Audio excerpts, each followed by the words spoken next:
Pêche, biodiversité, surexploitation, le Maroc est-il en train d'épuiser sa richesse maritime? Le signal d'alarme est lancé. Dans un avis consacré à la biodiversité, le Conseil économique, social et environnemental avertit sur la dégradation inquiétante des ressources halieutiques marocaines, crevettes roses, merlus blancs, espadons, dorades roses ou encore courbines. Plusieurs espèces stratégiques sont désormais surexploitées ou proches de l'effondrement. Le CESE pointe aussi une gouvernance fragmentée, des rejets massifs en mer et un modèle économique encore trop centré sur le volume plutôt que sur la valorisation durable. Pour en parler, nous sommes avec vous depuis Casablanca, Abdelrahim Kissiri, membre de l'association des enseignants de sciences de la vie et de la terre et membre du Conseil économique, social et environnemental. Bonjour, bonsoir. Bonjour. Bonsoir. Alors, le CESE parle d'un risque d'effondrement pour certaines espèces. À quel point la situation est préoccupante aujourd'hui ? Oui, en réalité, le Conseil économique, il ne fait que reprendre les chiffres qui sont toujours sourcés, officiels.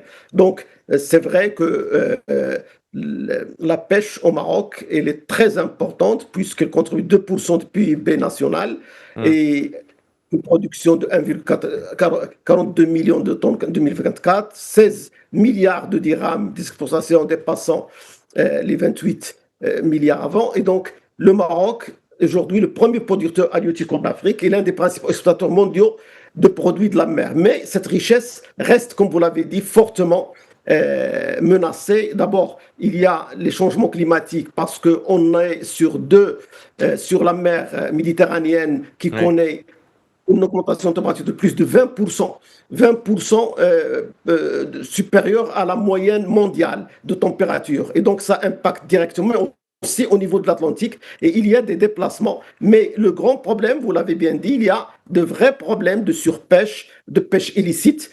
Et donc le chiffre, vous avez dans les causes. Pardon de vous couper, mais ça c'est les causes. En quoi, sur quel point précisément la situation est vraiment préoccupante je pense pour les consommateurs comme pour le... Oui. Elle est préoccupante parce que vraiment la valeur alimentaire de l'océan et de la mer pour le Maroc, elle est essentielle.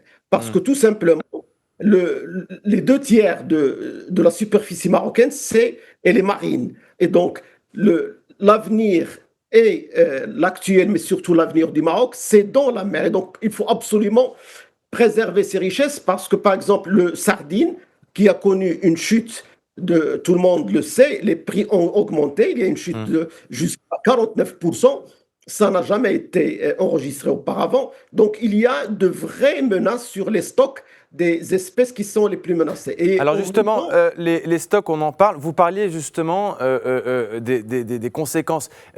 Est-ce que c'est uniquement un problème, pour que les gens comprennent bien, de surpêche, ou est-ce qu'il faut aussi intégrer le changement climatique de manière générale et le réchauffement des eaux et surtout la pollution marine? Oui, en réalité, tous les effets se combinent, mais il y en a des effets sur lesquels on est incapable d'agir directement par le Maroc seul. C'est les changements climatiques, ils sont mondiaux et ce n'est pas le Maroc qui est la cause, mais il ne peut pas vraiment agir que dans les négociations et le groupe africain pour défendre ses intérêts. Mais il y a des causes sur lesquelles il peut agir et c'est là où le rapport, l'avis du CESE et d'autres rapports, ils sont orientés pour dire qu'il faut changer complètement de modèle d'exploitation et de gestion. Et d'ailleurs, donc c'est politique. Comment ? Donc c'est politique. Vous dites c'est orienté. Oui, le modèle, parce qu'il faut savoir que en travaillant, en gérant le secteur de la pêche comme un secteur, comme tout secteur économique qui répond à la loi du marché, que ce soit le marché intérieur ou à l'export, ce qui se passe, c'est que l'orientation des pêcheurs et des exploitants, elle va obligatoirement vers les espèces qui sont à grande valeur financière, valeur ajoutée pour eux. Et donc, automatiquement, il y a une intensification de la pêche, mais surtout une spécification sur les 500 espèces qu'on possède en mer, l'effort, elle est sur 80 espèces. Et 80% des pêches, c'est juste c'est uniquement les espèces pélagiques. Lorsqu'on parle des espèces pélagiques, c'est le sardine, c'est les petites espèces qui sont à la source de la base, ils sont à la base de toute la chaîne de production. Donc il faut absolument, ce modèle, il faut le revoir parce que la biodiversité, elle est très importante. Il faut le savoir que les protéines animales, ces protéines animales, on peut les trouver dans le sardine, comme on peut les trouver dans d'autres espèces qui sont parfois même rejetées Oui. lorsqu'il y a des bateaux qui les rejettent. Alors, Et ça, parlons des rejets, justement. Parlons des rejets. Le rapport évoque des rejets en mer représentant près de 23% des captures. Comment est-ce qu'on peut expliquer un tel gaspillage? oui, parce qu'on a un modèle qui est basé sur le fait de gagner le maximum. Donc, il y a des bateaux qui, lorsqu'ils pêchent autre espèce que le calamar ou le merlan ou d'autres espèces à haute valeur dans l'export, alors ils choisissent parfois, il y a même pas mal d'événements qui sont passés cette année aussi, ils rejettent tout ça. Lorsqu'ils les rejettent, ils font encore un jet de filet pour essayer de récupérer le maximum d'espèces à haute valeur financière et valeur ajoutée. Et donc là, c'est un gaspillage énorme. Il y a même, il faut le savoir, il y a peu de temps, on prenait énormément de pêche, d'espèces qui sont pêchées, qui sont transformées en farine ou en huile. Et ils sont vendus pour être un aliment à d'autres espèces ailleurs dans d'autres pays, alors que Hmm. ce sont des produits animaux dont on a besoin. Donc il faut absolument laisser croître ces espèces au lieu de les prendre, c'est-à-dire à un âge juvénile. Ils n'ont pas encore pu avoir la taille pour être commercialisés et on va les transformer en farine. C'était 70%, maintenant c'est 30% Ouais. de Mais cette... alors, monsieur, quand même, pardon, mais le Maroc, c'est quand même pourtant le 13e exportateur mondial de produits de la mer. Comment on explique ce paradoxe entre, d'un côté, on dit que c'est une puissance halieutique, et de l'autre, on dit qu'il y a des fragilités de ressources? Oui, en réalité, l'approche doit être changée, non pas vers la pêche comme un secteur de production économique, financier, mais un secteur d'alimentation. Et donc, la souveraineté alimentaire doit orienter les politiques pour pouvoir vraiment avoir une exploitation d'abord de l'ensemble des espèces, parce qu'on a 8000 espèces et non pas uniquement 500. Et donc, ces 8000 espèces, ils ont des rôles totalement différents, qui sont tous importants. Et donc, je parlerai par exemple des algues. Les algues, ce sont des plantes dont, en Asie qui sont très exploitées, qui peuvent servir à l'alimentation. Mais nous, on n'a pas fait d'efforts C'est pour très bon. développer cet aliment. Et surtout qu'il faut agir aussi sur le comportement du consommateur, le mode de consommation, le mode de production. Et donc, on a les moyens d'orienter en tant qu'État. Voilà, donc Avec, pardon, mais donc ce que vous nous dites là, c'est que la réglementation, elle n'est pas juste basée sur la pêche, il faut aussi aller vers le consommateur. Qu'est-ce qu'on fait vis-à-vis du consommateur concrètement? oui, c'est ça, parce que jusqu'à présent, c'est l'offre qui prime. Il faut absolument gérer la demande. Mais comment on la gère, cette demande?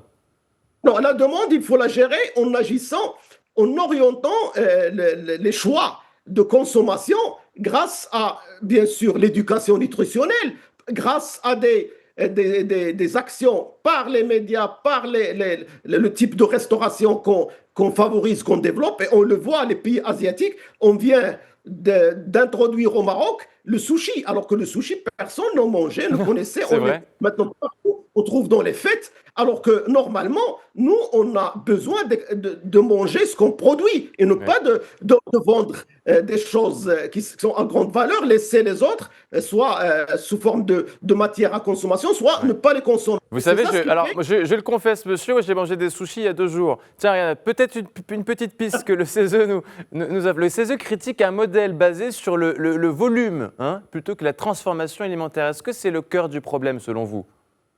Oui, il faut absolument, c'est ça ce qu'on a dit, il faut agir sur la qualité et la quantité. Et pour cela, il faut respecter les ressources et penser durabilité. Et pour la durabilité, on a moins de 5% d'espaces qui sont vraiment préservés en tant air maritime protégé. C'est les AMP. Ces aires maritimes protégées, normalement, on doit avoir jusqu'à 30% de notre espace maritime comme terrestre qui doivent être sujets de préservation, de conservation par la loi ou par d'autres mécanismes qui impliquent les pêcheurs. Nous, on a vraiment cette orientation comme quoi les zones qu'on peut protéger de la pêche durant l'année ou le maximum de mois, c'est comme s'ils privent une certaine production. Et c'est totalement l'inverse. Là où on a, dans tous les pays où on a fait les aires marines protégées, il y a une possibilité aux poissons de se reproduire et de croître, mais aussi d'alimenter les autres zones par Oui. une productivité supérieure, Mais parfois 10 fois jusqu'à il y a quand même un 5. paramètre, il y a quand même un paramètre, pardon de vous couper, c'est aussi malheureusement c'est le jeu de l'interview distancielle. Il y a un autre paramètre à avoir en tête, c'est que pendant longtemps le Maroc a surtout gardé la mer, comme vous le disiez, hein, comme une ressource de pêche et d'exploitation, pour pas dire de surexploitation. Du coup, si j'en suis ce que vous nous dites, est-ce que on est en train aujourd'hui de changer un peu quand même de paradigme en considérant désormais que l'espace maritime n'est plus simplement un espace de pêche, mais un levier stratégique de développement territorial et industriel. Je pense notamment vers Tanger, enfin en tout cas Tanger-Bed qui est énorme aujourd'hui, Nador qui va le devenir bientôt. Est-ce qu'on peut se dire que voilà, il y a un changement total de paradigme pour le développement territorial, industriel et d'emploi? Oui, on a mis en place actuellement au Maroc ce qu'on appelle la stratégie de l'économie bleue. Et c'est le ministère des Finances qui coordonne. Mais c'est encore très tardif parce que l'économie bleue, elle reconnaît que la mer, c'est pas uniquement la pêche. Et donc, c'est pas le département de la pêche qui est En quelques mots. concerné. Il y a le transport maritime, il y a la production de l'eau dessalement, de l'eau de mer, il y a l'énergie éolienne offshore, il y a énormément d'espèces sur les 8000 qui servent à autre chose qu'à part ça. Donc, il faut absolument qu'il y ait d'autres manières de structurer institutionnellement l'espace maritime et aller vers la souveraineté alimentaire, mais aussi les autres activités économiques, sociales et culturelles qui peuvent être utilisées dans cet espace énorme que le Maroc possède. Et donc, le potentiel, il reste très ouvert pour le Maroc. Et il faut absolument accélérer l'économie bleue, mais surtout revoir le modèle de gestion de la biodiversité, pas uniquement la pêche, mais toutes les espèces qu'on a dans un contexte de créer l'emploi dans Ouais. les 9 régions, parce qu'on a plusieurs communes sur les 9 régions côtières. Il faut absolument revoir les nouveaux modèles d'exploitation durable, de Et préservation. ce sera les mots de la fin. Désolé, évidemment, le gong a sonné. Merci beaucoup, Abdelrahmine Siri. Vous savez quoi, je suis nul en SVT et vous m'avez appris beaucoup de choses. Membre donc, de l'Association des enseignants de la vie et de la terre et membre du Conseil économique, social et environnemental. On vous remercie. Merci beaucoup. Merci.